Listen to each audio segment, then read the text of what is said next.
All right, joining me now, Ariel Helwani. Ariel, how are you? It's great to be here with you.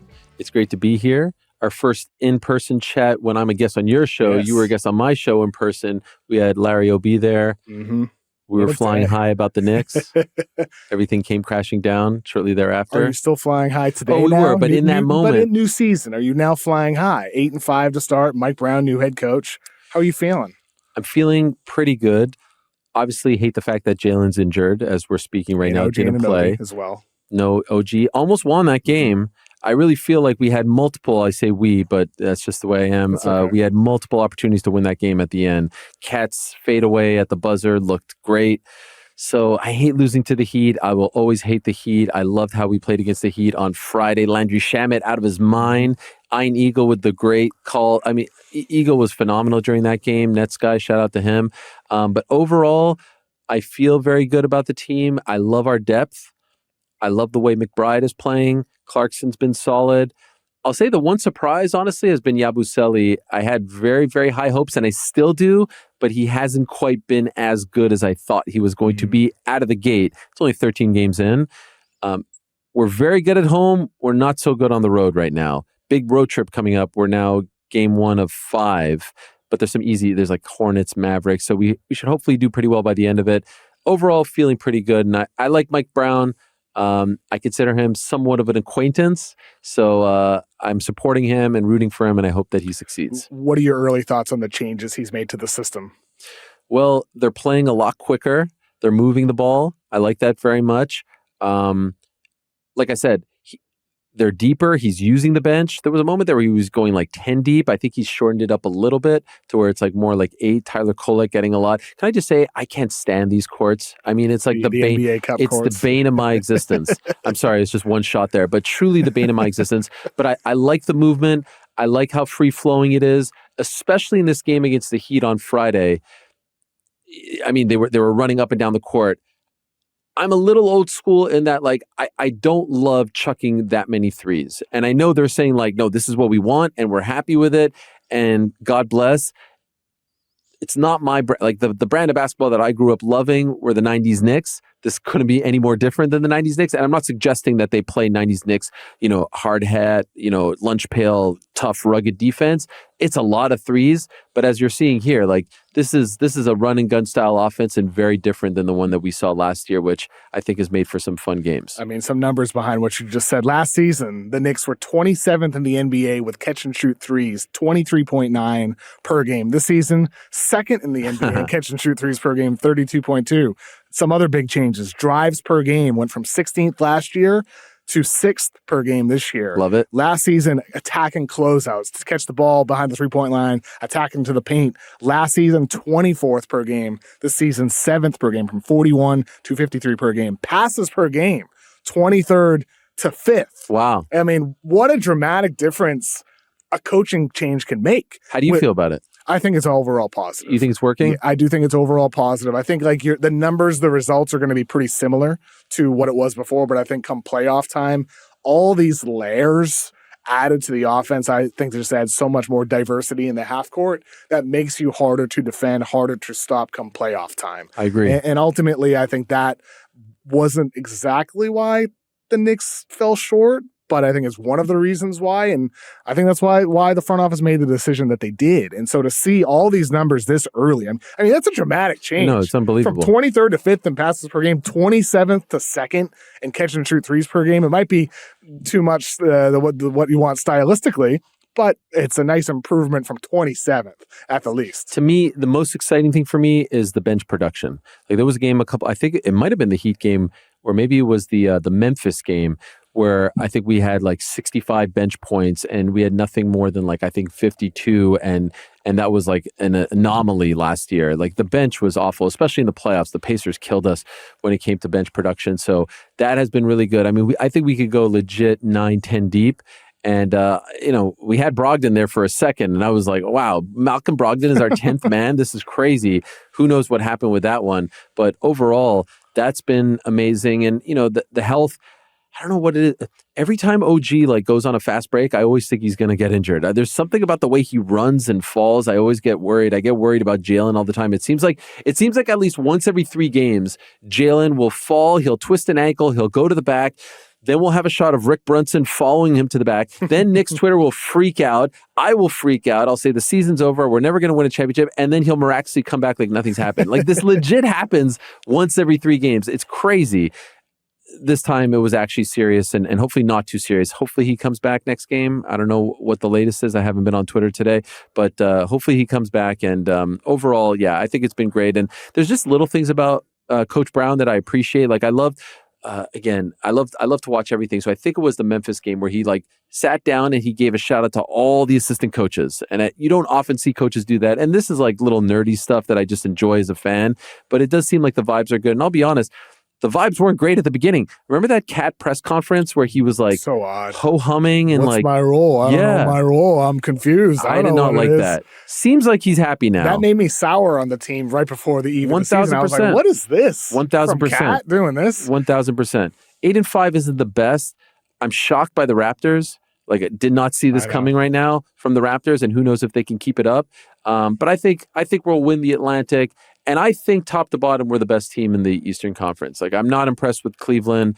I'm not worried about Detroit. Really? Not at all. I mean, they're good. Yeah. But do I favor us? Not seasoned in the way that the Knicks. No. Kate Cunningham's shooting 45 shots. He's making 14 or something like that. It's crazy. It's a vintage against the 90s, Wizards. 2-3 You don't want catch and shoot threes. You also don't want inefficient, high-scoring games. That was an interesting game, that Wizards game. I was watching that on Peacock. They're a good team. There's no doubt about it. And Duncan Robinson's a good addition. They lost some pieces as well. No Beasley. No Tim Hardaway Jr., who I despised. So I'm not worried about that. There's some good teams. Philly, they're there. The Cavs? You haven't mentioned them. You're not worried about the Cavs? No? There's obviously going to be some threats. I think we can beat the Cavs in a 7-game series. How about if the Celtics get Tatum back? Is that a thing? I don't really think so. You think he comes back? I think there's a chance. Yeah, I wouldn't rule it out. They're not ruling it out, so why should I rule it out? I know. But like, okay, if you're a Celtics fan, he's not coming back in 2025, right? He'll come back 2026 at some point. Whether it's March or whether it's October. It's exactly. Yeah. So, but my point is, if you're a Celtics fan and you guys are like 9th in February, why bring him back? What's the point? Why risk it? Why risk it?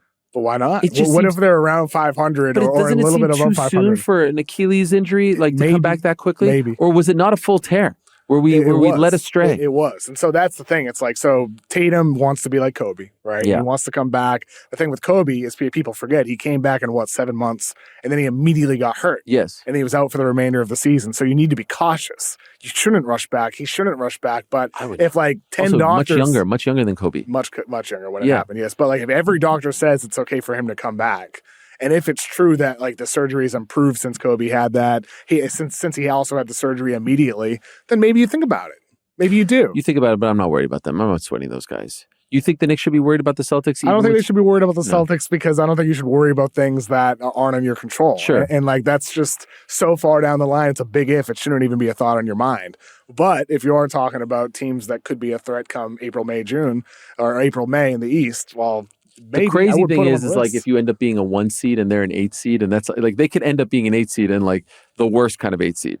Yes. You know what I mean? Want to avoid. Not your typical like Atlanta Hawks or Miami Heat last year, Chicago Bulls. Like you do not want to play those guys in the first round, right? Yeah. I'm dealing with this right now with my Buffalo Bills, where it's like, are we gonna have to play the Chiefs in the first round? Is that what we're trending towards? Are you a Patriots fan, by the way? Yes, I am. Oh my God! I plan on asking you about that. Yeah, how's it feel to be in second place again? It's fine. We'll figure it out. I'm not worried about you guys. Josh Allen got 3 rushing touchdowns, 3 passing touchdowns. That's cool. Yeah, that's cool. Yeah, Still that was second cool. place though. That's fine. I know you guys are excited. You're back. All this stuff. Yeah. This is a basketball pod, all right? This is a basketball pod. It is. But the Knicks. I mean, ultimately, I think for you guys, it's fair to feel like you're the favorites in the East. Yeah. It's fair. I don't love 8-5. Like I wish we were like 11-3 or something. I don't love the record, especially on the road. The next 4 games, like we need to go 4-0 in the next 4 on the road. So this is what you want to see with those guys out. You still need to see the team winning. Absolutely. I mean, look what we did against the Heat. I know that was at home, but OG went out early. Jalen didn't play. McBride was great. Cat was great. Again, Landry Shamet. Shamet is the perfect guy for this Mike Brown system. He's been phenomenal. And I'm not sure if I mentioned this before, but my son is like, oh, look at this. Power rankings. Number 4. Okay, I'll take it. Look at that. Above Detroit, despite the fact that we have 2 more losses. You know, when you're a kid, like you have like this, you always have like that one dude that like one irrational love on your favorite team. Like he's usually, like I always loved Hubert Davis. And wouldn't you know it, Hubert Davis was number 44 for the Knicks back in the day. Landry Shamet is 44. My son adores Landry Shamet. Like he will go and argue with anyone that Landry Shamet is that guy. And so on Friday, as he explodes for like 35 points, I was like, wow, maybe Landry Shamet is that guy. You know, it was nice to see. He has his moments for sure. Hey, did you see the latest news on the Clippers with what came out of the Post earlier this week? Which one? So there's a story published by the Post, which included some text messages from Johnny Wilkes, who's a friend of Dennis Robertson and Robinson and Kawhi Leonard and Uncle whatnot. Dennis. Uncle Dennis, yes. There's a text exchange. Okay. I just want to get your thoughts on this. Jerry West texted Johnny Wilkes, who helped facilitate the conversation, between Kawhi and the Clippers. And Jerry West said, just wanted to thank you for your help. This was in the hours before the meeting between Kawhi and the Clippers. Wilkes responded, please tell everyone to pitch life after basketball to Kawhi. That's what he really wants to hear. And then West wrote, if he would go to the Lakers, he would be LeBron's caddy. Wilkes responded, F the Lakers. This is between you and Toronto. And then in the days after that meeting, West on July 4th said, when can we expect a decision? Don't want to be a pest and frankly don't want to bother Dennis anymore. If you hear anything, please let me know. Thank you for all your help. Wilkes responded, we'll call you later. We'll talk to Dennis again. That night, according to the Post, Wilkes texted Uncle Dennis that he had talked with West. It was a 3-way call about a proposal for, quote, Ballmer to fund the Kawhi marketing campaign. Robertson didn't respond, and Wilkes told the Post the proposal never came to fruition. In an interview, Watson denied the call took place when shown his own texts with Wilkes about the call. Watson said he didn't recall the exchange. The Clippers declined to comment. The next day, Ballmer texted West, where do you think your guy is leaning? Could not get any indication. West wrote back to Ballmer. 2 days later, Kawhi signs with the Clippers. It's not a smoking gun. By the way, how did they get this? It seems like Johnny. The text messages. I'm not exactly sure how they got some of these texts, but Wilkes, according to the Post, provided them 2 voicemails. I would assume some of these texts may also be from him as well. Yeah, but it's not a smoking gun. None of this is so far, but it all feels like it's all building towards a lot of evidence against the Clippers. What are your whole thoughts on this whole saga? The thing is crazy because I remember this story very well. Raptors. I have an affinity towards the Raptors just because they're the lone Canadian team. I was happy to see them win. It was great with Kawhi. And I really thought after they won that he was going to stick around and come back for at least one more year. I thought he could sign like a 1-year deal, try to repeat. Yeah. And then if it doesn't work out, you can go and do your thing in LA. And if you recall, all of a sudden he was like showing up to Blue Jays games and it really seemed like he was embracing Toronto. It was like, oh, wow, this is going to happen. And obviously we know what happened here. I mean, shout out to Pablo Torre. The reporting has been tremendous. It has been phenomenal. And they're definitely, I feel like we're long past the smoking gun stage at this point with like everything that he's unearthed with this, what is the name of this company? Aspiration. Yeah. Yes. This whole thing. Like carbon credits and whatnot. my honestly, like when I first heard about it, I always sort of assumed like there have always been these sort of like sweetheart deals or like fan or team friendly deals. And like, so you always kind of assume like, is there something else going on where they're offsetting this in another way? He has it in black and white. My big question is like, how often is this actually happening in the NBA? And I don't know if that will get unearthed, but I feel like there's a lot of smoke to this fire.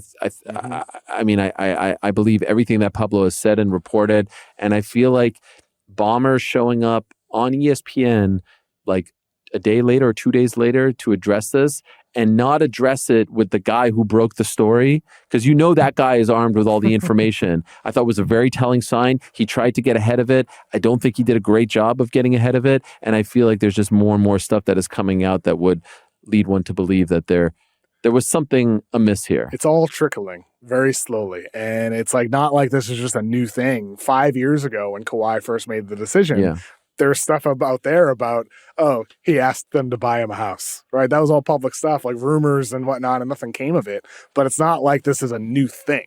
These demands in Kawhi's camp with Uncle Dennis and all that was a whole thing years ago. Oh, yeah. We've known about this character for a long time now. Like, will the NBA want to open up this can of worms? That, to your point about, do other teams do this? Probably. Yeah. Probably. It feels like other teams probably do it. And so would they want to put a harsh penalty on the Clippers for one of the 10 richest guys who could, in theory, clap back and say, you're going to do this to me? Yeah. Well, here's what I know about everybody else. Do you think this has tarnished Kawhi's legacy or his reputation? I don't know. I think the fact he's the face of load management is tarnishment enough. Yeah. I mean, it doesn't get worse than that. Yeah. The guy doesn't play. It's not all his fault. Some of the injuries are out of his control. Right. But it hasn't been great. He is the face of load management. But you also saw him in Toronto. I remember being in the locker room for that finals between the Raptors and the Warriors and him limping through like an old man while being a warrior on the court. So I saw that guy win an NBA Finals by clearly playing through something serious and walked through the locker room with a major limp, and he still was out there. So you know what Kawhi is capable of doing. So I don't want to knock him too much for injuries that, it's too bad.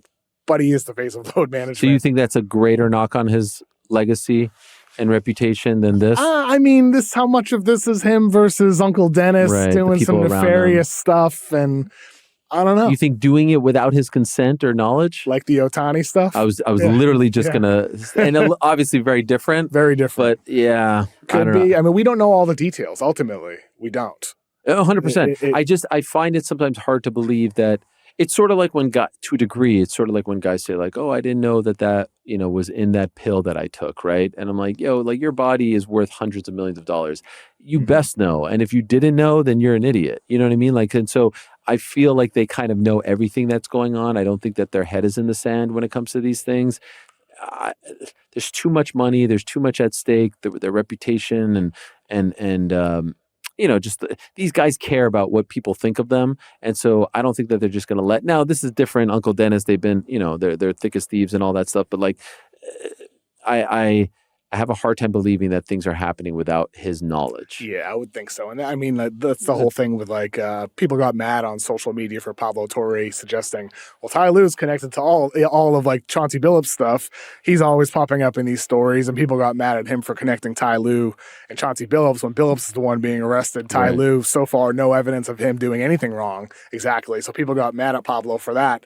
With that said, though, if you're best friends, you probably know your buddy's doing something nefarious to a degree. Yeah, maybe not to that extent. Sure. You might have an idea. Yeah. Yeah, no, 100%. I mean, it's been a fascinating year as far as this reporting is concerned. Crazy. And how it all is tying together. By the way, shout out to the Blazers, man. I enjoy watching the Blazers. I'm a big Denny Avdia fan. Oh, yeah. And I feel like they haven't really missed a beat. Last I checked, they were like 8th. They look better with Splitter. Yeah.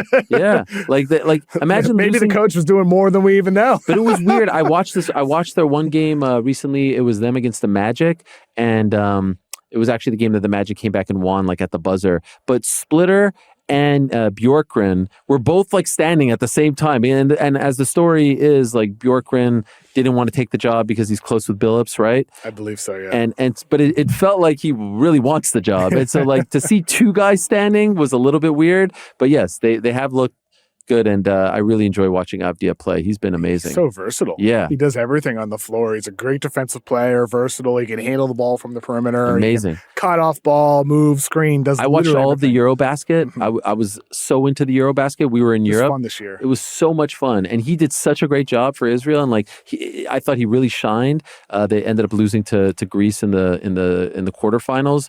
But no, in the 16, in the whatever they called it, the Sweet 16. But I think he could be like one of the most improved players in the league at the end of the year. We got news today that Giannis is going to be out for 1 to 2 weeks for the Bucks. They've slipped a little bit after a fast start with the Bucks in the state of the Eastern Conference. Do you fear them at all? Do you fear the deer, Ariel? They did beat us earlier this year, but that was on the road. Any team that has Giannis, especially like the Giannis who played at Eurobasket, was phenomenal. And I know that the competition is a little bit less than. I think they got better. Obviously, Miles Turner made them better. They lost Lillard. Kuzma, I think they're a solid like 6 or 7 seed. I don't think that they're ultimately, but you know how these things go. Like I would not love to play them in a second round series. You know what I mean? Because they have Giannis. Because they have Giannis. The best player in a series. Yes. And that's always scary. So I would scary. not love, but I'm not like worried about them. I think he's unbelievable. It's very hard to stop him. His physicality is tremendous, but I don't consider them like the creme de la creme. You know, I don't consider them one of the elite. It's such a weird, like I feel like, look at Indiana, right? Obviously we knew, but did we think that they'd be this bad? No. You know what I mean? No. It's just, I feel like all of this is going to reset next year when these guys come back. So it's just, that's why as a Knicks fan, I'm like living and dying with all these games because I'm like, it will never be this easy. The window's open. Yes. At least to make it to the finals. Yeah. Denver is amazing. And then OKC, Denver. OKC, I don't know what. you might be out of luck at but that you know, point. like, and I'm not wishing for this, but you know, guys get hurt. Like, you just want to be there. You just want to have a chance. Indiana just went to a game 7. Yes. Like, you were in it, you had an opportunity. And by the way, there's no guarantee that OKC will even be there. They went to a game 7 last year against Denver. They could lose. You never know. It could 100%. end up, you know, Houston in the finals versus the Knicks. 94 rematch. It could be, right? You could get a rematch I'll take that. decades later. I'd be delighted if it's Houston. You never know. And so, like, as long as you're there, you have an opportunity, right? And so I think ultimately the Knicks are in that conversation. Maybe the favorites in the East, but maybe not. I still want to see them. Who would you say is right now? Cleveland? I'll still lean towards Cleveland still. But it's like... But it's a toss-up. very close. It's a real toss-up no... among a couple teams, Yeah. for sure. And we'll see who makes moves, right? The Pistons have all their picks. Could they go get a guy? Who knows? We'll see what teams make changes in February at the deadline. Well, this is fun talking basketball. Hopefully our Patriots... Can I ask you one last question? Yes. One last question. How do you feel... This is something I'm fascinated about. I don't want to keep you too long, but how do you feel about the new TV coverage? It's been great. Yeah. I really like it. Breath of fresh air, right? Breath of fresh air. I think it's raising the bar for what's possible. I love what Amazon's doing, the chemistry with those guys. Blake Griffin's been great on the broadcast. I think that whole crew, Dirk, his whole rant about the Mavericks, it's just honest, emotional, authentic. And Steve Nash is great. Everybody at NBA on NBC, I love the fact they're doing these pregame hype videos. You know, these Marv last week. Marv was so great. I mean, Costas, it's just, it makes the games feel bigger. Important. Right? You're watching an NBC game on a Tuesday. Like, as you know, we're around the same age. Like, that music just like puts me in a different place. I get chills. And I love how they changed the aspect ratio. They zoom so in good. 4:3 NBC has hit it out of the park. Yeah, so I'm great. a big Melo fan. I think Melo's going to be a great analyst. Vince and T-Mac, I'm biased. Vince and T-Mac have been great. It's like they tailor-made this for you. I'm cool with that. I'm cool with that. The interesting thing about putting the analyst next to the bench, so different, but I appreciate them trying something different. I think just keep trying stuff. Yes. Try something new all the time. The Rivers interview yesterday was very fun. Did you see that? I did not see that. No. Oh, yeah. It was very fun. Yeah. It was Rivers Austin interview. I didn't see it, but I saw like a photo. Very of it. fun. Very, very fun. That was cool. I just feel like they're trying. And then, so I felt for a long time that inside the NBA was getting so stale. And the thing that was bothering me the most about it was it was so negative all the time. I'll never forget, it's Eastern Conference Finals. It's game 1 in New York. And it's like, da-na-da-da-da-da-da, and it's cut to those guys in the rafters. And like the first thing out of their mouth is complaining about where they're sitting at MSG. Like, yo, man, I'm a fan. I'm hyped. We're back. I don't care where you're sitting. I couldn't. It's not about you. The skybox? Is that where they were? Yes. It's not about you. No one cares. I'm going to MSG tonight. I don't know if I get the lower bowl or the skybox, but I won't be complaining to social media. I'm there. You are privileged. I'm very lucky. You're privileged. I'm very lucky. They felt like they were bigger than the broadcast, bigger than the game. And like that whole year-long celebration, only to come back and look the same. I know they're not on every night, but look, the show looks the same. But I'll say like the heat is on them because I feel like everything else feels like it's a breath of fresh air right now. And they're still playing the same old hits. And Ernie to me is the best, but the other guys, like, they need to raise their game because the youngsters are coming in, meaning like the young analysts and the young eyes, and it's making their coverage very stale, in my opinion. Interesting. I mean, I think it's like a different strokes for different folks type of thing, and like some people still like the humor and joking about it, but at the same time, I think there's a mix. There's a mix. You want to entertain and educate. That's always my goal. Yes. Like with every pod I do, it's like I want to entertain and educate, and I think like that's where Amazon is doing a great job. That's where NBA and NBC is doing a great job. It's a little bit of both. Bit of both. And I think with TNT now moving to ESPN, I hope those guys I still want to hear Shaq breaking down. I want to hear Yes. Charles and Kenny Smith breaking things down. They have years of experience as players. They have it in them, even if they haven't played for years. Yeah, just chill on all the other stuff. Legler is a nice addition, I think. He's excellent. He's so good. Breen is still my favorite. I adore Mike Breen. We're very lucky to have Ian Eagle. The broadcast crews are really good. Oh my God. Yeah. Ian Eagle and Stan have been great. Yes. Really, really good. I really like Brent Barry as a color commentator. Brent Barry has been really good. Yes. Yeah. I've loved it. I felt like the NBA needed this. I really felt like the NBA needed this. And it feels reinvigorated. I love that there's a game almost every night on some big platform. Yes.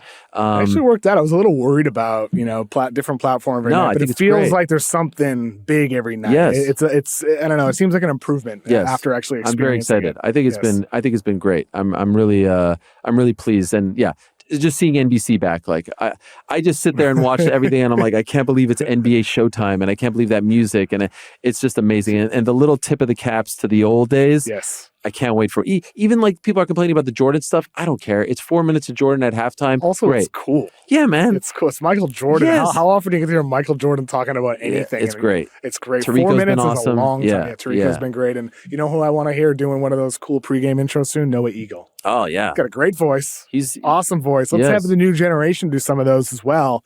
In addition to the older generation. Yeah, for sure. All we got to do is get rid of the courts, right? That's all you want to do. The NBA Cup courts are awful. If you're listening to NBA, please stop. Like, you watch a Sixers game and it's like bright red. What is that? The Knicks blue is like, it's sacrilegious to do that to MSG. It really is. And please, also the city one, like the Kith stuff is just too much. There's too much going on the court. They try to do this thing like this, like in soccer where there's like 8 jerseys and there's different like, stop. White at home, dark on the road. That's it. Enough. Yes. We don't need it. Then in the late 90s, you remember when the Bulls brought like the black? There was like one off one, and they only used it like 10 times. The black that was cool. Or like when the Magic introduced like the light blue, they had black, they had white, and then that's fine. But like now all these weird colors. One alternate. That's all you want. And then one alternate. Like game one, it's OKC against the Rockets. OKC's wearing their road blue, and the Rockets are wearing their road white. Their road red. There's no white. It's blue and red. These are 2 dark colors. I can't imagine being colorblind for some of these games. I'm actually colorblind. Oh, you are? Yes. Wow. And it annoys me because I'm like, God. it gives me a headache. The Knicks should always wear white at home and blue on the road. That's it. There was a game earlier this season between the Bucks and the Mavericks where the Mavericks wore green. Oh my God. It doesn't make any sense. I hate it. It drives me nuts. Sense. Last night the Knicks wore white on the road and it pissed me off. They're in Miami. They should not be wearing white. Yeah, I'm with you. These things bother me. To me, that's something the NBA needs to address next. The broadcasts have been upgraded significantly. Yes. Next up is tradition, jerseys, being able to, you turn on the TV, the teams you're watching. You don't mix up courts. Dallas with Milwaukee. Yes, the Dallas like city court is it's like the colors are so weird. And I loved last year. I was actually hopeful because when it got to the conference finals, they said no more city jerseys. And then finals, so it was Knicks and Pacers were wearing like their classics. I was like, oh, maybe they're seeing the light. Then you get to the finals and the court has no branding. And then they tried to fix it midway with the CGI. So now they come out, breaking news, Shams, they're going to have the big trophy in the middle. I don't really care for the trophy in the middle. I like the old school, like 1994 NBA finals. Yeah. That's nice. I love that. But I adore the NBA. I'm the biggest NBA fan, but some of these things are driving me nuts, and nothing more than the NBA Cup. I don't mind the NBA Cup as a concept, although my big thing is I wish the Euro teams were involved. I think eventually that's the You vision. think so? I think right now this is just a baby version of what Adam Silver wants to do. He wants to eventually Let's integrate. get Real Madrid. Let's get Barcelona. Maybe then, but also eventually when the NBA launches their European League. Okay. Well, then those teams where then it can be a now we get to see month-long thing. That's what they eventually what they're trying to copy is the FA Cup. And in the FA Cup, you'll have like Man City playing some like League 2 team. Yes, that's cool. the magic. Yes. Seeing the Bucks and the Knicks play in the NBA Cup is not that cool. It's like Duke, the age-old question, like Duke versus the Wizards, or like in college football, Alabama versus worst team in the league. That's right? what I feel like can they they beat need to them? do. It's like probably not, but maybe. Yes. I would love to see it. Right, and I think over time that's what the NBA. Okay. So right now it just feels almost too small for it to matter. But I think eventually it's going to build into something much larger where it becomes a true event. And maybe change. I was originally cool with the courts.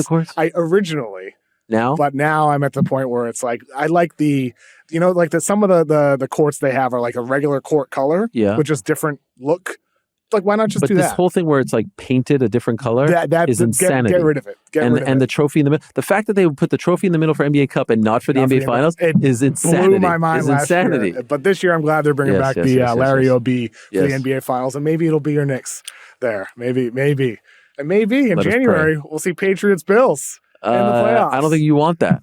Yeah, maybe I don't think you want. We got one more against you guys. That was an awful. By the way, speaking of that game and jerseys, we were wearing those like stupid white jerseys, which I actually blame for the loss. Anytime my team wears the weirdo jerseys, like the Knicks used to wear like these orange ones and green ones. Patriots have had no issues with their alternates this year. Okay. Sorry, nice to be you guys. I still believe the best player on the field when they play is number 17. We have many problems with our defense and wide receivers. Should have traded for a wideout. Why didn't they give up the first round pick for Waddle this I would have year? I would have given away 3 for him. Why? This is the window. This is the time. What are they waiting for? I don't know. It's been very frustrating. Get it. My take on the Bills is I love Coach McDermott, but I do wonder if they've reached as far as they can go with him. And I always bring up Dwayne Casey on the Raptors. He won the Coach of the Year, and they made the call to fire him and bring in Nick Nurse. And sometimes you have to make, and obviously they had Kawhi, but like sometimes you have to make that move. And I wonder if like 13 seconds against the Chiefs a couple of years ago, losing to the Bengals at home a couple of years ago, losing to the Chiefs at home like they've had many opportunities. With Josh Allen has the best playoff record for anyone who's never made the Super Bowl, and that's egregious. He's too good to not have been at least in the Super Bowl at this point.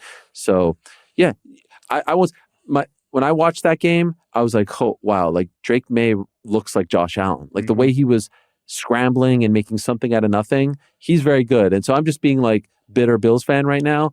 But I still love my guys, and I'm not jumping off the bandwagon. I know everyone was jumping off after last week's loss to the Dolphins. Yeah, we were fine. Then you get rid of Coleman and, bench I'm done with Coleman. Not serious. Did you see him dancing before the game? He does not care. Release that guy. I'm done with him.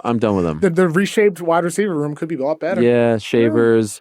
Bring back Gabe Davis. Yeah, old love school. Gabe Davis. Bring him back. 4 touchdowns against the Chiefs. I'll never forget it. That 13-second game. I thought he stamped it with that last one. Yeah, I mean, we still have James Cook. Best running back in the AFC, in my opinion. I know that's a hot take, but he's pretty damn good. Yeah, so I love the Bills and I love the Knicks. I'm also a Blue Jays fan, so it's been like it's been a tough 10 months for me in that like all my teams make it very far and then break my Bills against Chiefs, AFC Championship in January. Then we move to the Knicks choking against the Pacers, like a epic choke job in the first game, and then everything was, lose the second game, and then you're swimming upstream. And then, of course, we know what just happened with the Jays. So sports is pain, isn't it? I told my kids, I'm like, you pick all the bad teams. I'm like, would you rather I told you to be like a Rockies, Browns, and Hornets fan? You know what I mean? At least we're in it. Does that fan exist? No, Rockies, but I was trying to think of like all the worst teams. There's at least one. It's possible. There's 8 billion people on the planet. Yeah, what if you're a Hornets, Panthers, and Carolina Hurricanes fan or something? You know what I mean? Like, I'm bringing you to the dance. We're just not getting over the hump, but our time is coming. I think it'll come eventually. Maybe this will be the year of the Bills. Thank you. I appreciate that. Ariel, thank you so much for joining me. Thank you. My pleasure. Up next, we have Molly Morrison. You may know her if you're very online on social media. She also has her Substack under Molly Morrison. We're going to talk about the Grizzlies, Jokic, and a lot else going on around the NBA that's coming up right now. All right, joining me today to talk NBA, Molly Morrison. Molly, how are you? I am great. Happy to be here. How are you? I'm excited to have you on. You just launched your own Substack, which has been great. We're going to discuss some of those stories later, but we have to start off with some of the latest news with a game of good news, bad news, because there's a lot of good news, a lot of bad news right now in the NBA. Let's start with the bad news. Victor Wembanyama suffered a calf injury. He's going to be out for a few weeks, according to the Spurs. Now, a few weeks, Molly, that's 10 more games until the break in the schedule during the NBA Cup. So that would be 11 missed games on the season for Wemby. We're already at the point where he could only miss 6 more games at that point to be eligible for Defensive Player of the Year and everything. What a bummer. One of the best stories in the league. Now Dylan Harper out, now Victor Wembanyama out. Yeah, that rule will be changed after this season. I think so. If it prevents Wemby from winning Defensive Player of the Year, there's no way. They can't keep that, because then history, there's no world in which Wemby is not Defensive Player of the Year. It's one thing if a guy misses 2/3 of the season, but to miss 25 games, and we saw what you could do on that end, I'm like more worried about that than I am for the actual Spurs. I mean, their defense will suffer. They will suffer overall. But for me, Wemby is so freaking good. He's so freaking good, and I expected such a leap this season that I actually had him. I wanted to be hipster and different, and I had him as my MVP pick. That's not going to happen. Jokic is Jokic. SGA is SGA. But Defensive Player of the Year is a way to reward him for just the ridiculous things he's doing. And the fact that this could mean he doesn't get it does piss me off. And all NBA as well. I mean, if you play 62 games or whatever, like, you're not eligible even for that. I mean, look, I was in support of that rule when they added it. I was in support of it because I feel like you should have incentive to play games. Yeah. You're getting paid these guys like 50, 60 million, sometimes $70 million to play half the games. And, Tom Haberstroh posted an article on his Substack, Tom the Finder, where he talked about how so far in the NBA, injuries, NBA stars are missing twice as many games as they did in the 23-24 season. Wemby Ja now out on Tuesday night on NBC. Right. He wrote, "It's gotten so bad that nearly half of all NBA stars are injured now."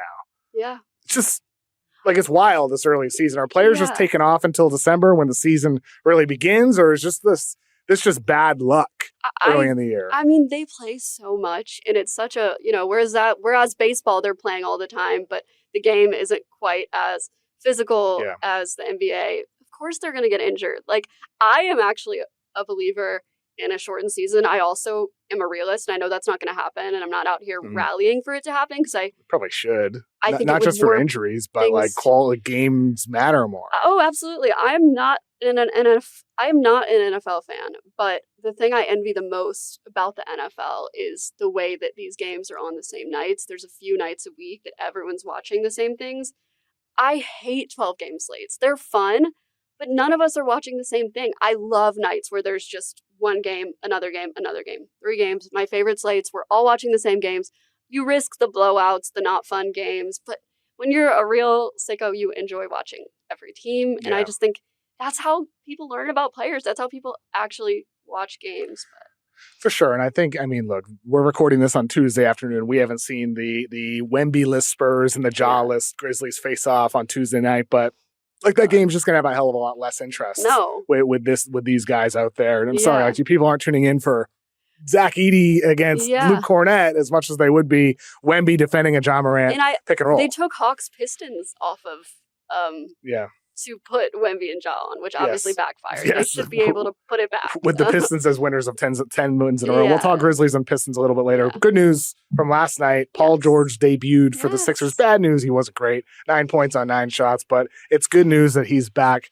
Philly, a weird team. Yes. Because I think with the Sixers, VJ Edgecombe got off to a scorching hot start. Joel Embiid, poor start, pretty good since then on a per minute basis.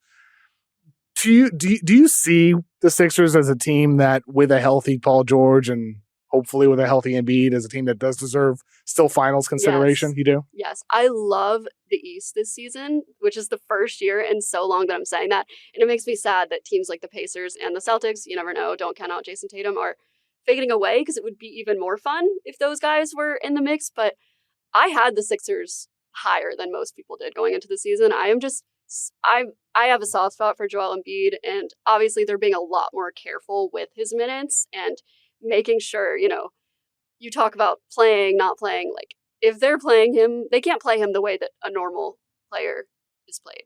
Tyrese Maxey is a freaking superstar. Max is playing 41 minutes a game. Yeah, he's a superstar. Nick Nurse loves big minutes. Yes. He's like Tibbs Jr. But and then you've got VJ Edgecombe, who is as advertised, and their roster is filled with, solid guys. So you've got these young stars, Embiid, George, 2 question marks health-wise with Embiid, not in terms of productivity. But I definitely don't think you should count the Sixers out. I had them, I think maybe 5th in the East, which a lot of people, again, were confused about. So, no, I'm excited about that team. Look, I think Embiid, I said on my pod on Monday, hopefully they can bubble wrap Embiid until April, and who knows? Yeah. Right? Who knows? You never know. I don't think I would rule them out necessarily, but they aren't. They definitely aren't on the same level of some of those other teams. And I still think, like you mentioned, the Celtics fading this year. Yeah. True. Yes. As I'm recording, they're 7-7. They have the Nets tonight, Tuesday. They'll probably be 8-7. The Nets are horrific. Yeah. So the Celtics above 500 in all likelihood when people listen to this podcast. they're not out of the picture. No. And I'm intrigued by the fact that they list Tatum every day in the injury report. Jason Tatum, Achilles recovery, out. Yeah. There's going to be a day. The Doubtful. Celtics keep a lid on leaks. Yes. There's going to be a day in the middle of February, middle of March, or whenever it is, where it might just say questionable. Doubtful. You gotta give us the doubtful first. Maybe, unless you go straight to the questionable. That's not. Maybe. I'm a Grizzlies fan. I've never seen that. In my life.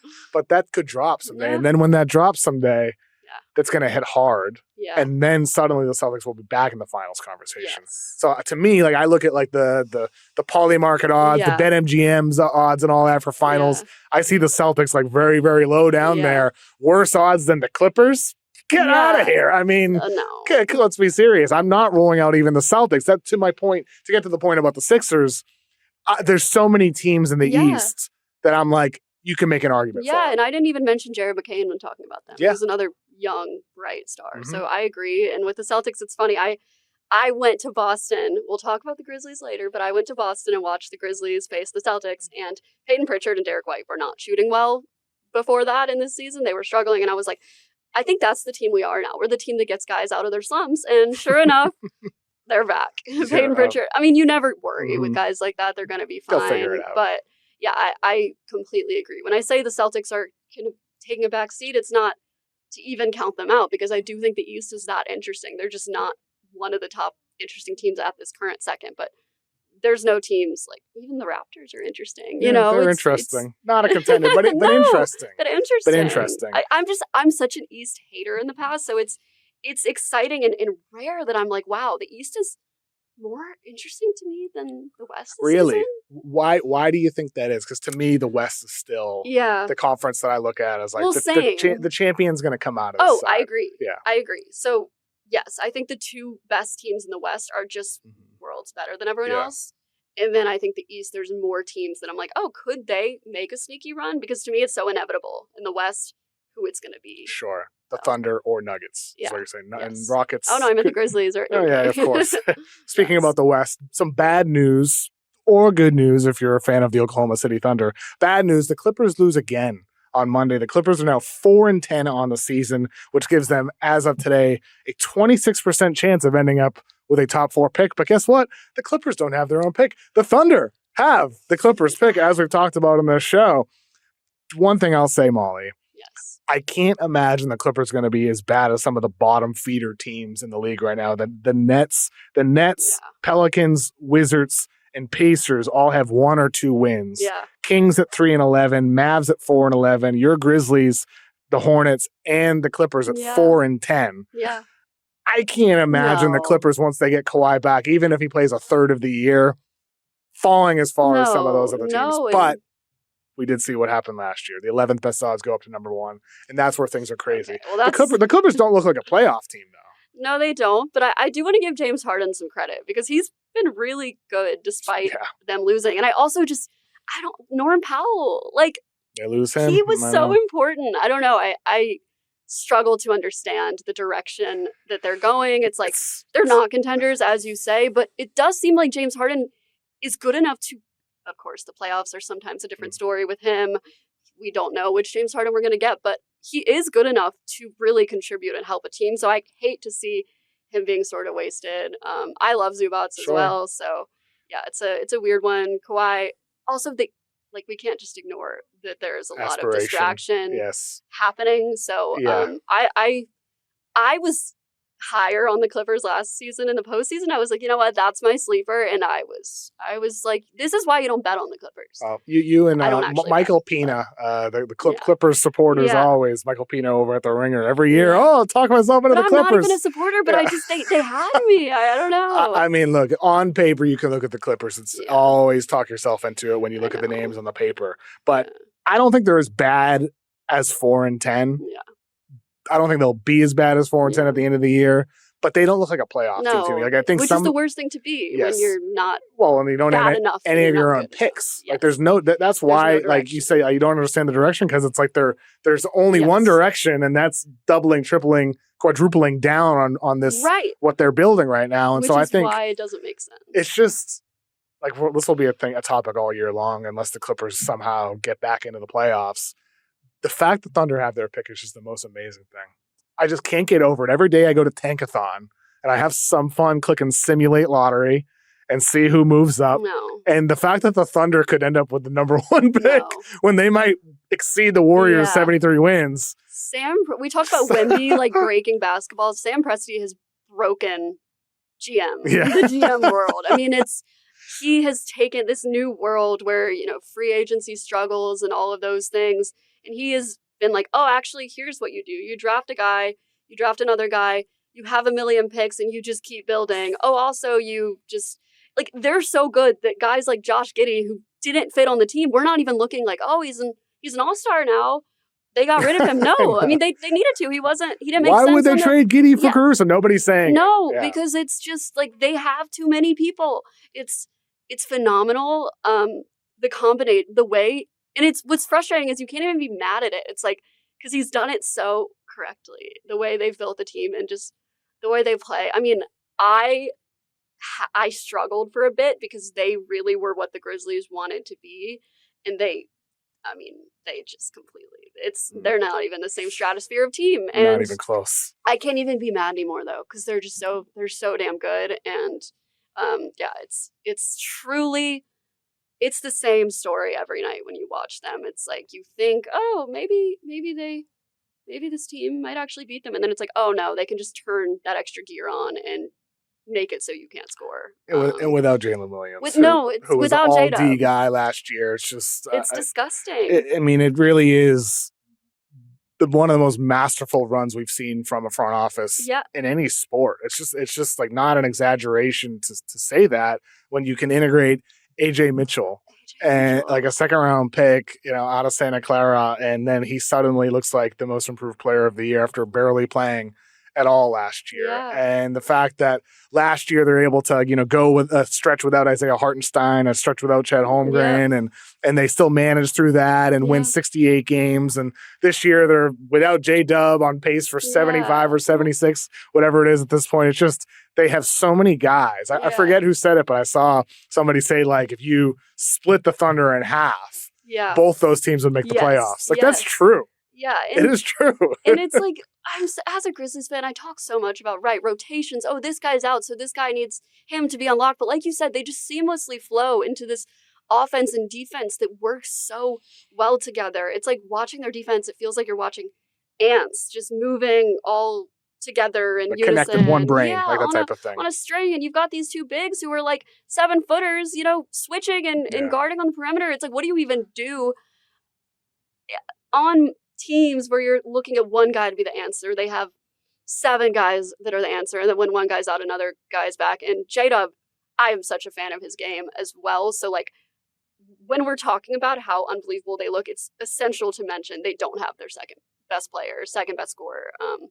Obviously, Shad is amazing, but oh God, they are the post CBA version of the Warriors. They're like the Warriors were ethically built, but they're the fight against this new NBA. Oh, you can't build dynasties. You can't keep dynasties. Well, good luck. Yeah, they're doing it. I mean, I think it's what Presti's done. I mean, look, we'll see how long it lasts. This team's still young, but you just as easily could have seen this team come back this year and not do the whole kind of college style thing in post games, hanging around, having fun, water bottle shower, celebrations and all that. You can understand if they quote unquote grew up. Yes. But they still have that same vibe. I don't care about that stuff. But I'm just saying they still have that. I don't mean that as a negative. I'm just saying you could understand if they moved past that, if they retired it. But they still have that same personality and spirit. Yes. It matters. Being friends matters. Like, enjoying playing with each other matters. It can take teams to the next level, just having that synergy, and they have it better than anyone. And a willingness to sacrifice for somebody else on your side. Of course. And knowing that might not be your night. Kason Wallace is going to get 40 minutes tonight. Lou Dort, some night like AJ Mitchell, it's your night. J-Dub is going to be the guy playing off ball, taking spot up threes once he's back. Like, there could be nights like that, that willingness to sacrifice Yeah. for another guy. And that's on top of the talent, on top of the depth, on Yeah. top of the elite coaching and all that, on top of the assets that Presti is sitting on in the it's front perfect. office. It is the chemistry aspect. Yeah. It really is mind blowing. It does feel easy to say this team's going nowhere anytime No, soon. I don't foresee that happening. Anytime Especially they're also just like, something about the greatest players is I knock on like every piece of wood ever, but something so impressive about SGA and Jokic is that they're healthy so often, true. and it matters. And that's what we've seen from them, and that's why they've been able to so consistently dominate. So, And I think there's no guarantee they'll be in the finals again, in part because like how great the Nuggets are, how great Jokic is, what Houston could be in the postseason, who knows? But they're always going to be in the mix, exactly. And so I think it's really about, so if you're these other teams, especially in the East, like the Pacers went to a Game 7. Yeah. They went to a Game 7. They had an opportunity to take down OKC. Denver went to a Game 7 last year. This year in the Eastern Conference, the Pistons are at the top right now. They've won 10 games in a row now. So good news, Pistons. Jalen Duren looks like the most improved player of the year so far. Did you see the clip of him taking that like pull up off the dribble jumper? I was like, oh my God, this is a adding finisher. stuff to his bag. It's insane. I watched Duren at Memphis. He was there when I was there, and I was really high on him. He was my favorite player in the Penny era, and I just I want to put it on record here, like that guy is going to be a superstar. It doesn't even feel like a hot take right now, but first of all, I looked it up. He turns 22 actually today, so happy birthday, Jalen Duren. He's only 22. Exactly. Crazy, yeah. And just seeing the way he is able to, I am like the biggest fan of a big man, and a big man and a guard duo is the greatest duo you can have in basketball. Jalen Duren is as solid of a big man as you can get, and he's adding things to his game. He's, like you said, he's pulling up. He's got the handles. He obviously was a great lob finisher when he was at Memphis, but just the way he's able to move with the ball now, and it's scary. Like, people should be scared, and I'm really excited about that Pistons team. I mean, I think there was a time maybe a year and a half ago. I did a podcast focusing on the Pistons, and I was like, I'm starting to lose faith in Duren. I'm starting to lose hope in what he can be. And at the time, I look back at that, and it's like, it was fair. It was fair in the sense that like he was very inconsistent, very up and down. But now we're at the point with him. He's 21, right? He's 21, and he's like completely answered every question since then. Yes, and looks like an absolute star. Added to his game, bring consistency defensively. The beef stew Duren 2 big lineup is still excelling as well. And Cade Cunningham is taking a leap. And this is all like despite Jaden Ivey still not part of the mix for this team, but the Pistons, they also are still, I think, one of these teams you can talk yourself into. For sure. They're the top of the East for a reason. Absolutely. But do you think they belong have they exceeded the Knicks, the Cavs, some of these teams as an East favorite, or are you not there yet? I don't even like those conversations, because it's like, we figure it out in the playoffs, we watch in the regular season, we see, you have to shout out Dennis Jenkins, who has stepped up in this role, as their guard. Yeah. Talk about guys coming out of nowhere, right? It's though things like that are so important, and then it's like you don't know, if that's going to last. I think he's earned himself a spot in the rotation. It's so remarkable seeing guys like him, seeing guys like Ryan Rollins, AJ Mitchell, like we talk about, these two-way players coming and carving out spots in their teams, a lot of the time due to injuries. And when you have an already solid core like the Pistons, and just one more rotation guy, one more solid piece can make such a difference. Duren, the age, Cade is unbelievable. Cade is a superstar. He just got the Nike shoe. Duren and him are going to be such a fun. Seeing the way Duren's able to play without Cade also should be so promising. Mind-blowing. To Pistons fans, and what they can do, like you say, the lineups with he and Stu, like that's exciting. I'm very high on this Pistons team. Yeah, I don't think I wouldn't put them ahead of some of those other teams yet, but they're close. They're very close. They gave the Knicks a good series, right? They did. Yep, and they're a young team doing it for the first time. Let's move on to some bad news involving Ja Morant and the Grizzlies. Ja Morant's out. He's injured. No. And the Grizzlies aren't good. You wrote a story on Substack where you wrote, people need to check out Molly Morrison's Substack. It's been excellent to read. You wrote, I'm reading this word for word, you wrote, I often joke to my friends that the most toxic man in my life is my favorite basketball player. Ja Morant has the ability to bring me more pain and more joy than anyone. That isn't his fault. It's mine. Yes. Yeah. It's, I go on to say that is a responsibility that I have bestowed on him. And that's what happens when, your franchise drafts its first ever superstar like Memphis did with Ja. We're not talking about now, but Ja Morant at his best was clearly a superstar. One of the 15 best players in the league. I mean, 10. Yeah. Well, yeah, Okay, Chris Vernon over here. Oh, hey, we've got a job over here, but yes. What's your question? Yes. I'm just curious for you to kind of explain kind of the story of that article, where it came from. Sure. As a Grizzlies fan, the number one question I've gotten for years, I work at Bleacher Report and I am an NBA person, who does not shed my fandom. It's why I'm here. I'm literally in the media space because of my fandom. And Ja is the question I'm asked. What do you think about Ja? It's so funny. The day I posted that Substack, 3 people in the office came up to me. So what do you think about Ja? And I was like, oh boy, do I got the article for you. But it's such a delicate thing because when you talk about players personally, there's like a line there where you don't know these people and you also don't, they don't owe you anything personally, right? And you don't want to try to be like, oh, this is how this person should act. You don't want to police their behavior, who they are.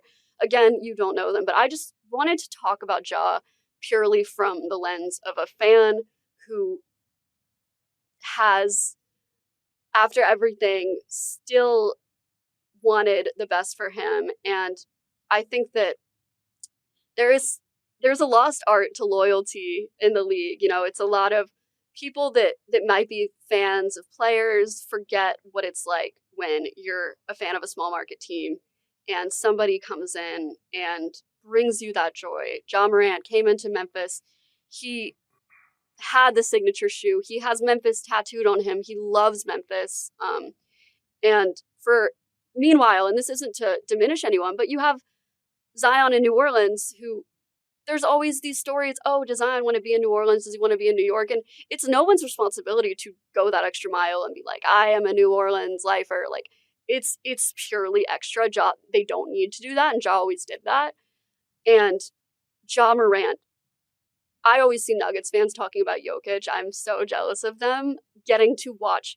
Nobody is more of an expert on a guy's game than fans of that team. It's impossible to watch. They watch every minute, every game, everything. They watch the press conferences. They watch literally everything. So that's why that's always going to be the best person to talk about it. It's so easy to watch, every few games and talk about someone. But with Ja, like someone who has watched every Ja game, I mean, he has simply brought me more joy than any other player on what he has done. And I am going to believe in him until I have a reason not to. We can talk about his struggles now. You don't have reason not to yet? Okay. Let's rephrase. I want to ride it out. I want to ride it to the ground. Yes, basketball-wise, Ja suffered, trade him. You need an identity. Like, at this point, I know I sound like a loser, but but at this point, expectations have shifted. And I also do feel like people are discrediting the sneaky rebuild the Grizzlies have maneuvered alongside. Cedric Howard, Zach Edey. Yeah, Jalen Wells, yep. They are building something. It's not this nightmare. And they also have picks in this draft. It's not ideal. And I think the Grizzlies GM has gotten a lot of flack for these 2 different directions he's gone in. But maybe part of that is him seeing maybe the window with Ja and Jaren isn't as promising. So let's see what we can do while also building for the future. Getting rid of Steven Adams, drafting Zach Edey. Injuries have plagued this Grizzlies team so intensely, and Ja Morant has suffered for 2 seasons now under an offense that was not built for him, and then injuries. And at a certain point... And gunplay on that wasn't last season. Well, I mean, 2 years ago. Yeah. I mean, listen, I said this in the article. There are things an NBA player can do that will make me no longer be a fan of them. That's not to be like, oh, who cares? Go wave guns on Instagram Live. Of course, I know that I hated that, of course. And also, you're going to be delusional when you're writing for your guy. I joked once, I hate guns so much. I'm very anti-gun. But like suddenly when I talk about Ja, I'm like, why do I sound like a Second Amendment activist? It's like, call me a homer, say like it's embarrassing that I'm riding with my team. I'm doing it. You draft a superstar, you ride it out. I don't think the grass is always greener. I mean, it's okay to be a homer. But I think what you touched on, one of the things that I find when I kind of, see, I take the temperature of Grizzlies fans. Yes. The Grizzlies fans who don't blame Ja tend to blame Zach Kleiman. And it's like, I don't blame either. I think it's silly. I look at what Zach Kleiman's built. I think you hit the nail on the head with he's getting on a subtle rebuild with this roster with a lot of good young players. I mean, Vince Williams, really good, solid role player as well. Like, they have a lot of solid. The year that him and Gigi Jackson were just like, wait, are these the best players ever? Exactly. There's a lot of solid players behind these key names, Cedric Howard, Zach Edey, and Jalen Wells that we're talking about, where it's like, there's something here in the future with or without Ja Morant. Like, that's just the reality of it. And but I think with Memphis, Ja, when you ask about like Trae Young and some of these guards, what's their value? There wasn't a lot of value out there for Fox. Not a lot of teams need a point guard. Yeah. So in all likelihood, Memphis is going to ride this out with Ja Morant. Yeah. And just hopefully he's able to find himself. Can I just explain from a basketball purpose? Again, we talk about watching every game. Like, great players oftentimes can figure it out regardless of who's on the floor. But Ja is a player who thrives with a big man. And all season until last game, Zach Edey was hurt. Jock Landale, God bless his soul, he was doing the best he could. He's Jock Landale, right? He's not going to be the screener that Ja needs. He's not going to give Ja the space. You see Ja trying to go to the paint and they're crowding it because they can. They're not afraid. And that's another thing with, something he needs to do to elevate his game, which he has not done. There have been points where it felt like maybe it was coming, was develop the 3-point shot. He's struggled with that. It's gotten worse. And on top of the at-rim finishing getting worse and lower frequency, it's like, to me, it's concerning. It is concerning. It's very concerning. Look at the way, last season, he gets Edey after getting rid of Steven Adams, who him and Ja had like some of the best pick and roll numbers in the league. They were an incredible duo. That's why I talk about, Duren and Cade Cunningham. I love just the star guard, the big duo. But Zach Edey, you get him last season, but then you also bring in these assists. And this is where the GM does. I don't think the GM is blameless, by the way, but I don't think firing him is the solution. That's my take here. So I have spoken out against him and things he's done, which is natural. But last year they implement this offense, they bring in Noah LaRoche. I made a video about this because he's actually with the Heat now. And it's this offense. And they're flourishing. They were flourishing. Yeah, they're still winning. They've got injuries. Lack of screens, no handoffs, just off-ball cutting, off-ball screening, and just constant motion and passing. It's the 5 out. It's the wheel style that, just emphasizes the pace. It gets rid of the pick and roll. Moving very fast. Which is a great system to try out when it makes sense with your personnel. But here's my thing, though. Didn't it make sense for everybody on the Grizzlies except for Ja Morant? But you have to do an offense that makes sense. I mean, Could Ja adapt? I think he showed a lack of flexibility and adaptability. Why are you going to take away the system? At least, and they were running like the least pick and rolls in the league. It doesn't have to be this extreme. By far the least. It doesn't have to be extreme. So I'm not saying like, oh, never, never try that. But you can't just take away that. And then the next season, it's like, okay, well, now Edey's gone. So now that at the end of the season, they finally start to, all of this said, the Grizzlies right now, Ja's hurt. They don't have a point guard. This is a team that has 4 point guards. This just describes the level of curse they are. No teams have 4 point guards. The Grizzlies do, and they're all hurt. Who is going to dribble the ball? Who is going to facilitate? Nobody. We're going to be seeing Cam Spencer, Vince Williams dribbling the ball. It's going to be a rough few weeks, and you're going to see people saying, oh, the Grizzlies are bad. Health has been the main character of this story, combined with some strange new offense. You catch me at a weird time. We can't talk about a team properly when they're not healthy. We'll see. It's tough out Ja's here. missed a lot of time, Molly, for an assortment of reasons, injuries included. This might just be part of it with him. And that's the thing. It's like with Memphis, 4-10 as of recording right now. To me, I look at the Grizzlies. I wrote an article last week for Yahoo where I talked about the Mavericks. It was in the context of Dallas. I was like, hey, you guys suck. Maybe you should also trade AD and get ahead on trade Kyrie because this year's draft class is so special. Oh, they definitely should trade AD.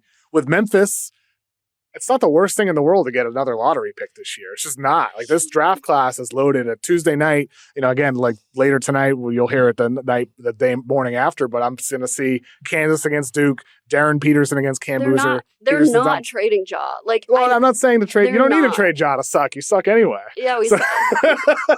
But, I think with Memphis, it's the type of thing having the 8th best odds or the 9th best odds. Yeah. Could be the thing again. This subtle rebuild that you hit on. Yes, Cedric Howard, you guys. Let's shift. The steal of the draft. I've loved Cedric Howard. Yes. Chris Vernon and Target guy. He fell in love with Cedric Howard before the draft, and then it actually happened. The Grizzlies take Cedric Howard. Mm-hmm. Tell me everything you love about Cedric Howard so far. Oh my God, I could talk for an hour. This guy is the perfect basketball player. The perfect basketball player. He has everything you want. First of all, Memphis has been looking for that wing who can defend, who can shoot threes. He's doing that. Make the right play as a passer. Make the right plays. He's 6'5". He has an 8'10" standing reach. 7'2" wingspan. Massive. Absurd. Yeah. He can just impact the game on both levels. He has such a good awareness of what's going on, and he is able to, he doesn't have necessarily he can't jump necessarily as high as some of these other guys, but he's getting there, and he's getting elite rebounder positionally. Yeah. The feel that has that nose for the ball. Yeah, and he can switch defensively, and he's been scoring at an elite level. He was very efficient in college, and just he can do everything well, and it's just going to be very exciting to see him develop. I feel like it's interesting. So Desmond Bane obviously was such a great shooter, and what we saw as Grizzlies fans, and this isn't, I love Desmond Bane. I think he works so hard, and I hate when you bring up things like the lack of wingspan, but he struggled versus J-Dub because when you're playing that suffocating defense in the playoffs, he can't see over him, right? And what we needed was someone who he's not the player Bane is now, but someone who could potentially turn into that player on both ends of the floor. They can do the things that Memphis needs come playoff time, and just fill those gaps. So I think that was a masterful move by Zach Kleiman, and I am very excited for Cedric Howard. This guy's incredible. I mean, he's a joy to watch. He's gonna be a star. Yeah. Like we're in Memphis, like locally, he's definitely gonna be a star. And I think there's a chance he becomes a national star. Yeah. I just think there's a chance of that. Like at a minimum, he's gonna be a good player who does all the little things on the floor. Plays the right way. Yeah. Plays the right way, hits threes, attack closeouts. At a minimum, he's gonna be a good player. At a maximum, I think he could be one of the 10, 15 best players in basketball. Like, that's the way I feel about Cedric Howard. I mean, hey, I'm not stopping you. The fact he's this good, this early, after not playing for a full year, that's mind-blowing to me. It's one of those ones where teams slept on him because he didn't play Played 6 games with a major shoulder injury, couldn't do workouts. But if you read about him and if you watch him play, it's like, wait, this guy can do everything. There's no limitations. And he's an A+ human.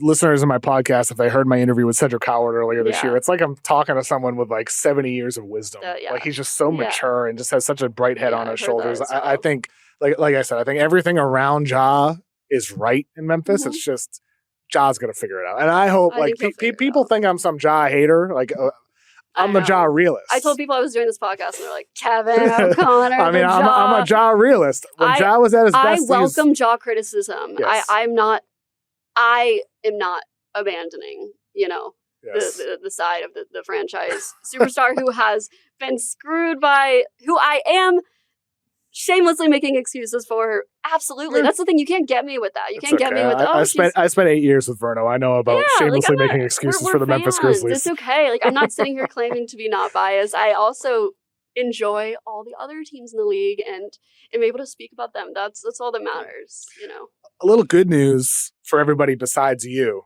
The Suns are better than expected. They're 8-6 on the season. They have the number 9 offensive rating, the number 14 defensive rating. I say bad news for you because the Grizzlies, I remember Verno said to me before the season, he's like, we got the Suns pick, Kevin. We got the Suns pick. It's like, oh, we'll see. Maybe Matt Ishmael will be right and they will be better than last season. So far they are. Shocking. Yes. I just want to give the Suns a shout out. I did like a list of down bad fan bases going into the playoffs last year, and they were amongst the worst. They've been fun. They're way more fun this year. they've been a joy to watch. I have been watching them closely because, number one, I'm a Dylan Brooks fan. I'm very locked into his game. But number two, the pick situation. And I'm like, wait, hold on, they're winning. Why are they winning? And the answer is the ball is moving. The offense is not stagnant. And let's just say it, the defense is good. Finally, Phoenix, who is a team that has been mocked for so long for not having that defense, has a really strong defensive identity. Dylan Brooks is a big reason for that. They've got Ryan Dunn. Mark Williams has had a good year so far. Mark Williams, a guy that I was excited when the Lakers made that trade. And, you know, it's okay. Like, they're doing fine. Aiton's luckily been a positive for them. But Mark Williams is solid. I think health is the concern, but he's young. And when he's in there, it's promising. I mean, Devin Booker is a superstar that led his team to the finals. And I don't think this is a finals team. It's not a finals team, but it's fun. And that's really good for Suns fans. They've also got all these young guys that like don't even play, who I'm excited to see. Also, like Tyus Jones, who I was so wrong about. I love Tyus. He was so great in Memphis, but I was like, oh, how do you get rid of him? And he just turned into this complete shell of himself. Gillespie's been good. It's like you expect Tyus Jones to be the guy. Then he goes to Orlando. He's also stunk there so far. But then Gillespie coming off the bench for the Suns this year replaces him. And it's like, oh, everything and more you hope Tyus Jones would be last year. It's so weird how things can work out that way in the league. And ultimately, like I think with the Suns, they do feel like they went from a team last year that felt like it had no identity. Just a bunch of veterans smashed together and it didn't fit, didn't work. This year, with all the role players around Devin Booker, it feels like a team with identity. And the new coach. Jordan Ott, who's been great. They're integrating a lot of motion and movement and pace with that Suns offense. Defensively, Dylan Brooks, your former guy in Memphis, I mean, look, he really struggled at the end of his tenure with the Grizzlies. I said at the time, and this is a really bad take, that I wouldn't want him on a league minimum. He's been very good since then. I mean, the Grizzlies came out with a statement saying they're not bringing him back. That's how bad it was at the time. It was horrible. But like he's been good since then with Houston and now with Phoenix.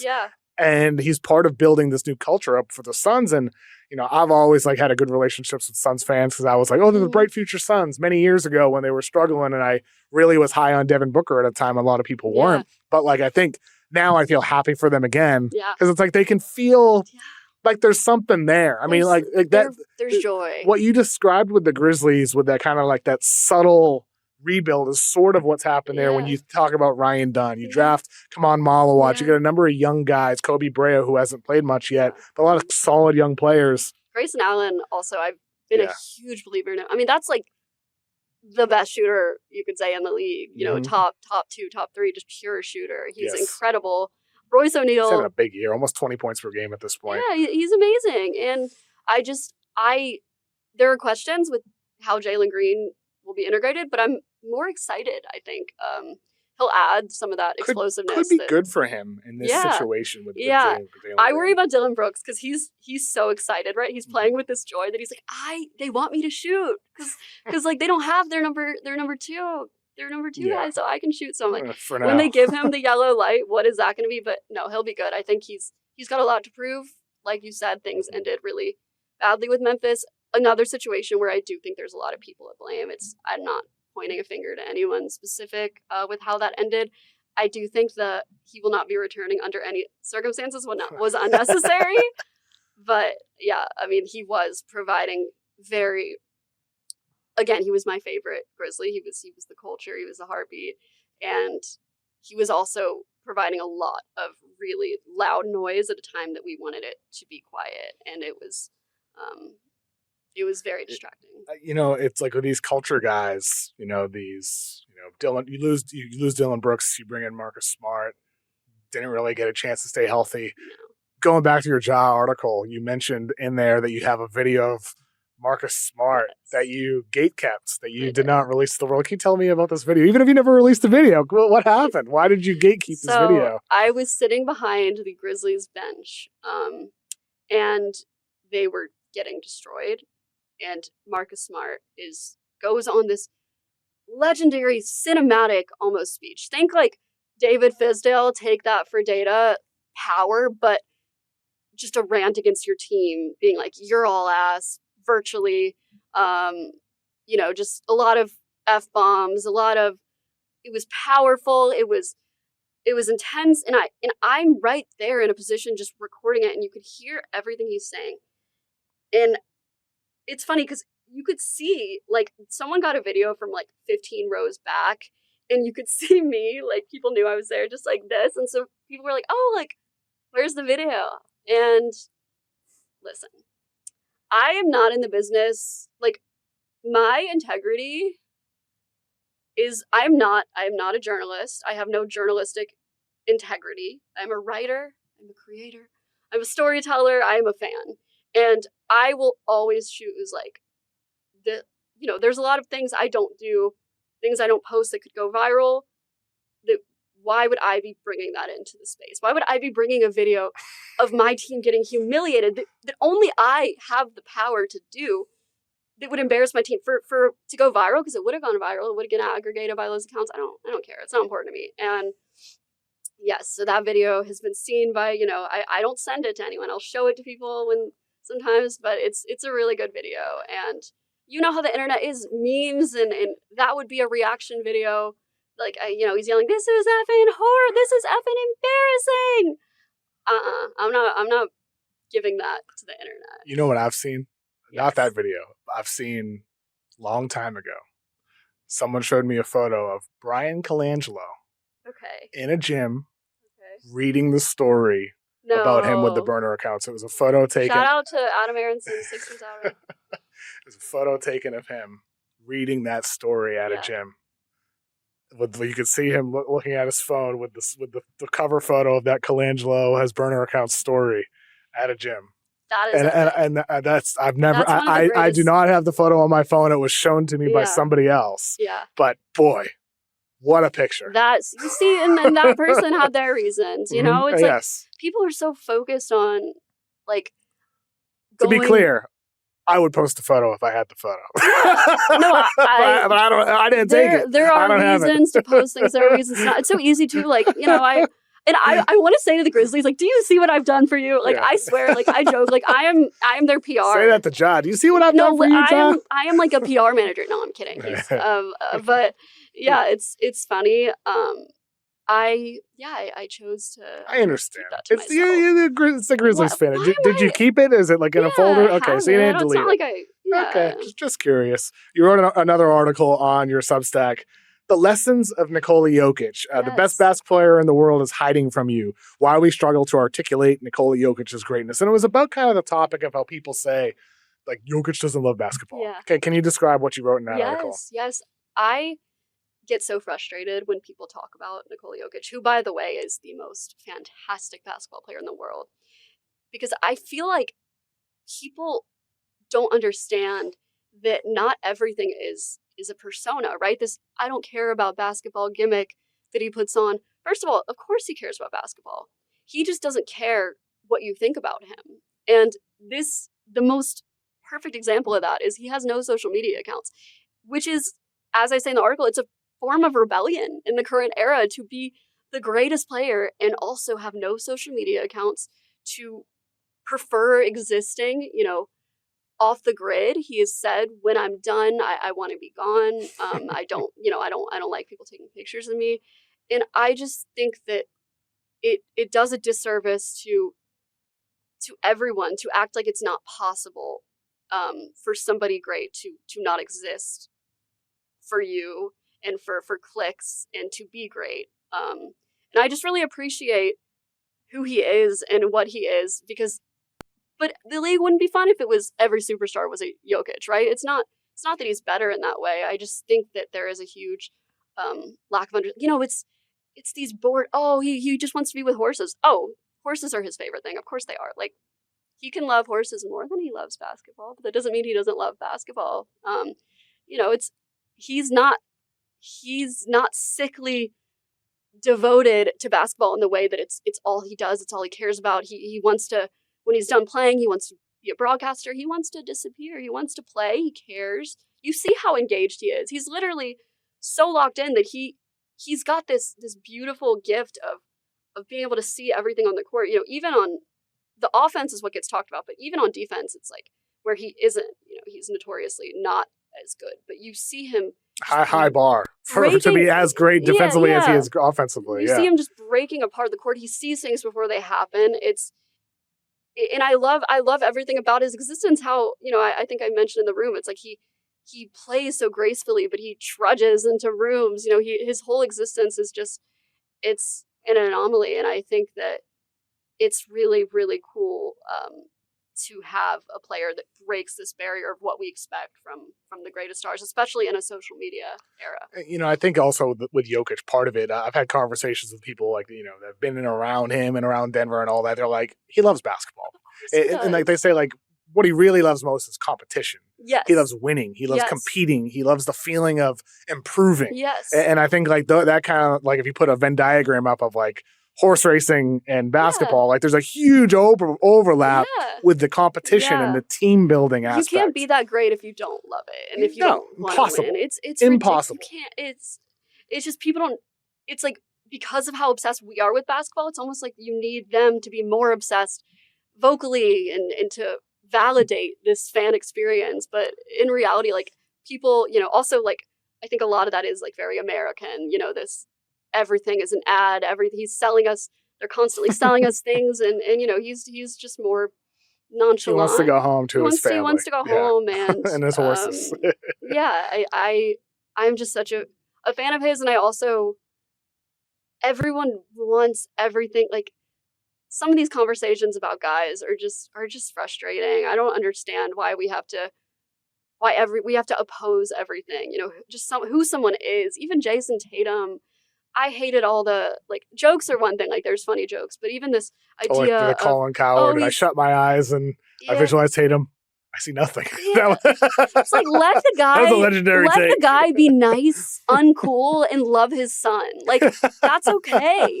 I'm not saying he's actually uncool, but there people need these stars to be something, and it's like let them be themselves. Whatever that version of themselves is, that's great. That's perfect. That's like we don't want these stars to all be the same, have this effortless swagger. It's okay. Kawhi's awkwardness, Jokic's love of horses, and the way he answers questions with, I say in the article, it's like a bored tone, but it clashes with like he's really thinking through what he's saying. He cares, and because a lot of the questions asked by media are silly. Well, and that's the thing. Like Jokic, he loves basketball. He doesn't love everything around basketball. He loves playing the game. He hates doing his post-game media availability. Yeah. Like he just doesn't like the things that basketball fame brings. Yes. But he likes everything else around it. Like exactly. I think fame. Yes, exactly. And I think with Jokic, aside from like his like required finals interviews and all that he did that year, I'm pretty sure I was like the last person to get a long form interview with Jokic. It was during, I think, the 16-17 or 17-18 season. I wrote an article at the time, Jokic and the Funky Bunch, and I got like 45 minutes with Jokic. And I remember asking him about kind of his like blossoming stardom. And he was like, "Oh, I don't want that. I don't want any of that." Right. Like, this was before it all happened. And at the time, he was like, "No, I want nothing to do with that." If this guy cared about winning these awards, he would be winning his 5th this year. I mean, if he did media to get his name out there, if he was trying to push himself, and it's Nuggets PR would love if Jokic did more. I'll tell you that. But see, I don't know. I think it works, and you don't even hear about. Of course, he wants the team to get better, but you never hear the threats of, oh, is he going to leave? It's. I'm sure he's contributing and making these decisions. Oh, this is who I'd like to play with. Of course he is, but he's not like, oh, if you don't do this, I'm going to force my way out. I don't know. I think that again, he's a superstar. He's the best player in the world who doesn't chase or even want fame, and people don't know how to grasp that. And it makes them. It frustrates them. He doesn't fit into the box that we desire superstars to be in. So. Now, I think if people are, as you wrote on your Substack, very online, they likely know who Molly Morrison is. There's probably some people listening to this podcast who aren't on social media who are like, who's Molly Morrison? I don't know this person. Tell me about your background. I know you started with like an anonymous Grizzlies account. When was that? How old were you when you started that?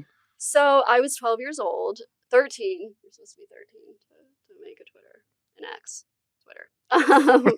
And I fell in love with the Memphis Grizzlies. It was during Grit and Grind. It was Zach Randolph, Marcus Saw, Tony Allen, Mike Conley, and I am from Memphis. And my friends at school were tired of Molly Morrison live tweeting every Grizzlies game. So I was like, you know what, fair enough. So I started this account called Made in Memphis. It was a Grizzlies fan account. And here's the thing, 12-year-old Molly had never played basketball. She did not know basketball. She didn't know what a pick and roll was. She loved the vibes. She loved watching Zebo bully his way in the paint. She didn't even know what that meant, but she loved it. It was the feelings that I fell in love with, the joy that it could bring to a city, the way it could bring everyone together, the way a team could just bring out the best parts of a city and of humanity by bringing an entire city together to rally around this group of guys who loved representing them, especially the intimacy of a small market fandom where it's kind of this little secret when you're going on these runs. And I fell in love with it. And from then on, I tweeted on Made in Memphis, which was an anonymous account, which is hilarious because I unintentionally did a very fascinating social experiment, right? I never tried to be a man. I never pretended to be a man. But by simply being an account that talked about basketball, everybody assumed I was a man. And 95% male following for me. It's mostly men on social. Yeah. And shout out to everyone that follows me, but shout out to my women followers. I love you guys. Because that's who I'm doing it for. You know what I mean? And so exactly, it got to a point where the account had become the most followed fan account in Memphis anonymously, and which meant 8,000 followers at the time. Of course, that's changed, but this was 2018, 2019, and I decided, who is this serving me? Being anonymous, I need to tell people that. I would get people saying, "Hey man, love your work, hey man," and I was like, I need to tell people not only am I young, 18, but I've been a girl. I was literally a teenage girl this whole time, and now a woman. And I did this reveal, and it blew up locally. I didn't expect it. It's so funny because this whole time I was like, oh, I want to work in sports media, but in this unintentionally launched that career, if not right out the gate, it gave me but I was so naive to what it would do. And it so came from a place of like, hey, I'm like, this account's been my baby. You don't even know who I am. Let me share this and be like, I am a girl, a woman. And it, I didn't even tag my personal account in the tweet. I wasn't even like, go follow me, but people started to follow me. And I started to post, under my own name. And of course, I started to deal with a lot of the bullshit that women deal with online, especially as a woman who is young.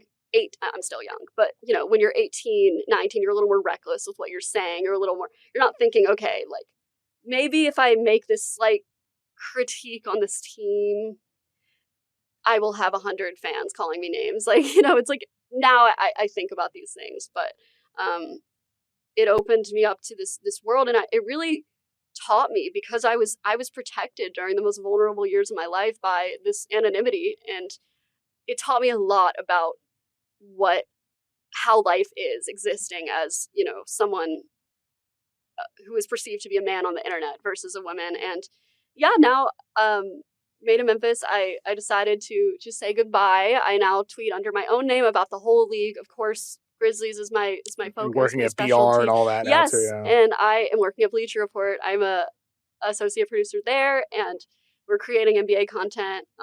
That is my full-time job. I love it. I was doing social first for Bleacher Report, and now my newest thing that I'm doing alongside all of that is writing on Substack. Your Substack's been very good. Thank you. I didn't know you had those writing chops. No, that's what's funny. It's like, been very good to read. Thank you. A lot of good stories. The Jokic one, I think, was my favorite. Yeah, no, thank you. You've done a good job on those. I appreciate that. Yeah, I writing has always been my biggest passion. I write a lot of fiction. I guess you have to write a bit in order to be good on Twitter. Yeah, exactly.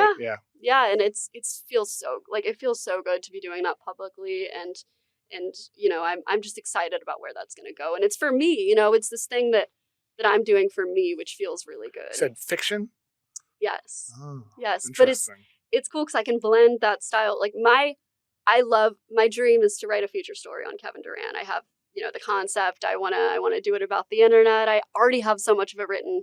I'm manifesting going to happen. You just need his voice. Yes, I need his voice. It's what's missing. But feature writing is my favorite form of sports writing because it's essentially storytelling, and it gets into the humanity in the stories behind what you're seeing on the basketball court and it makes what you're seeing more interesting. So yeah, I Just go to get a credential to a Rockets game and walk up to him after a game. Say, hey, KD, don't go through PR. It'll happen when it's supposed to, but Don't go through PR for KD. yes. You just walk up to him and ask. That's what you're going to have to do. Yeah, I have a feature story, my first one, NBA feature story coming soon on my Substack that I'm very excited about. And yeah, subscribe. You're doing such a great job plugging it.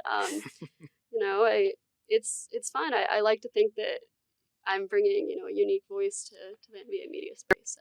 Well, Molly, I appreciate you joining me today. Thank People can you. check out Molly Morrison Substack. You're all over social media. You Yes. just Google the name. You'll find it on whatever platform you like using. Molly, thank you so much for joining me. Thank you for having me.